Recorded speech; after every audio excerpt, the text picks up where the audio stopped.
خان صاحب میں 24 سال پڑھاتا رہا ہوں. مجھے اس ملک کی جوڈیشری کو پڑھانے کا اعزاز حاصل ہے.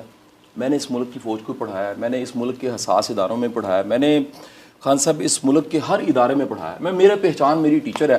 اور میں نے آتے ہی آپ کو بتایا کہ جو کتاب میں نے آپ کو پریزنٹ کی ہے وہ خوشبو مدینہ شریف میں روضہ رسول پہ لگی ہوتی ہے, میرے کفن پہ لگی اور اس کتاب پہ میں نے لگا دی ہے.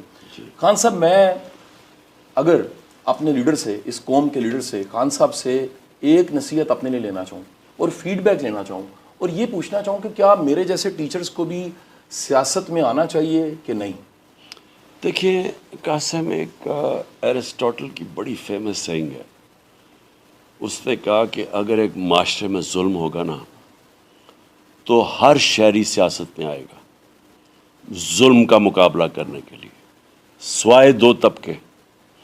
ایک جو خود غرض ہے, جو خوشحال ہے, جو اس کی اپنی فیکٹریاں چل رہی ہیں, دکان چل رہی ہے, وہ کہے گا جی میں تو خوش ہوں, میں کیوں ظلم کے خلاف کھڑا ہوں.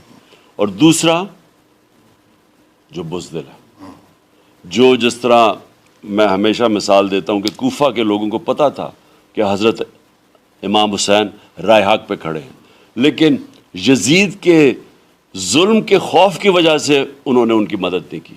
تو یہ دو چیزیں ہیں جو کہ یہ جو ہر شہری کو مجھے آ جانا چاہیے خان صاحب. ہر ایک کو دیکھیں. دو آپ سیاست کی میں ذرا آپ کے سامنے قاسم بات کر لوں.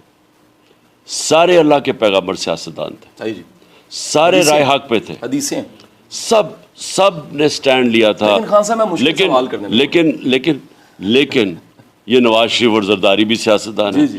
تو اگر جب آپ رائے حق کے لیے کرتے ہیں تو وہ عبادت بن جاتی ہے. صحیح سر.